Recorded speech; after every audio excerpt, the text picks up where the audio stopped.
Developing tonight, an Arizona deputy now on administrative leave after he was recorded tackling and pinning a 15-year-old boy who has no arms or legs. That child, who is in DCS custody, was initially arrested, but tonight charges are dropped. ABC 15's Zach Crenshaw in Tucson with a story sparking national outrage. The call was for a child in a group home acting out. A Pima County Sheriff's deputy responded and roughly 10 minutes later was arresting two teens. Now the charges against them have been dropped and that deputy is on paid leave. The cell phone video you're about to see is the reason why.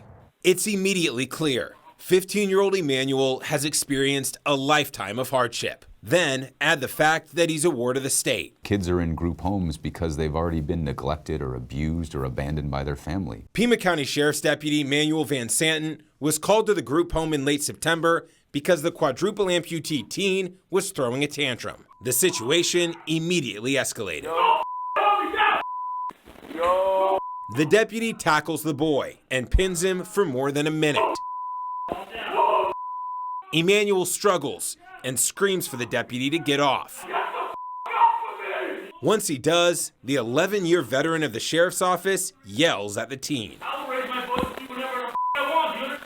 Men who act like that shouldn't have guns and badges, and men who have guns and badges shouldn't act like that. The video being recorded by 16-year-old CJ, who draws the deputy's ire. The deputy arrests both boys for disorderly conduct And sees fit to slam his face into the wall while he's being arrested. The charges now dropped. Deputy Van Santen on leave. But Chief Public Defender Joel Feynman says only because there's video. Emmanuel would have been offered some sort of plea agreement. The attorney released the video because Emmanuel wanted people to see what happened to him.